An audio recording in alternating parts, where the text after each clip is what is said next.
Arvoisa puheenjohtaja, hyvät valtuutetut ja muut kuulijat. Aivan aluksi haluaisin kiittää kaavoittajaa, joka on ottanut kommentit huomioon ja siirtänyt nyt tätä tulevaa rakennusta tässä Hykin tontilla hieman kauemmaksi siitä Uudenmaan kadusta.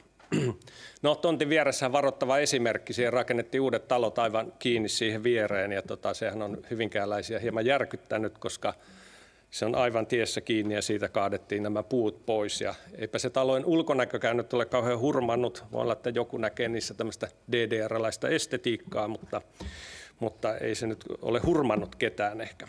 Mutta hyvistä muutoksista huolimatta vähän huoliakin tässä uudessa kaavassa on, joka liittyy, ensimmäinen liittyy näihin puihin. Mulla on tässä ote kaavasta. Siinä todetaan, että Uudenmaan ilmeelle on leimallista kadun varteen sijoittuvat suurikokoiset puut, jotka tekevät katukuvasta vehreä pulevardimaisen. Tämä varmaan meille kaikille hyvinkääläisille tuttu ja me pidetään aika tärkeänäkin, että Uudenmaan katu on sen näköinen. Tosin se jo siitä yhdestä kohdasta rikkoontui. Mutta kaava jatkuu. Uudenmaan varteen suunnittelualueen puoleiselle osalle on osoitettu säilytettävä tai istutettava puurivi vehreän ilmeen varmistamiseksi. Eli tämä kaava mahdollistaa niiden puiden kaatamisen siitä rakennuksen ajaksi ja sitten istutetaan uudet.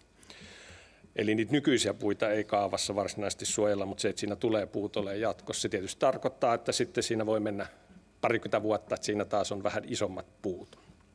Toinen huoli liittyy tähän massoitteluun, eli tähän tontillehan tulossa aika isoja rakennuksia, jolloin niin kuin mittasuhteet lähiympäristöön, varsinkin vanhaan kirkkoon, muuttuu aika lailla. Se vanha kirkko jää sinne puristuksiin ja niin kuin se kaupunkinäkymä muuttuu aivan erilaiseksi. Ja myös Hyvinkään kadun puolelta, sinnehän on tarkoitus tulla aivan tien viereen aika korkeita taloja, että se muuttuu aika radikaalistikin. Ja miten se istuu sitten siihen muuhun ympäristöön. Ja tietysti tässä on nyt tästä yhdestä kaavasta kysymys, mutta tässä on laajempikin kysymys sitten tästä, että no millainen Hyvinkää on, millainen Hyvinkään identiteetti kaupunkina näin niin kuin kaupunki-ilmeen kannalta.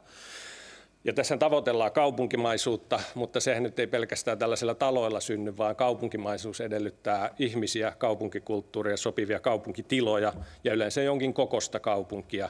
Ja se tarkoittaa, että on jollain tavalla vähän isompi kaupunki.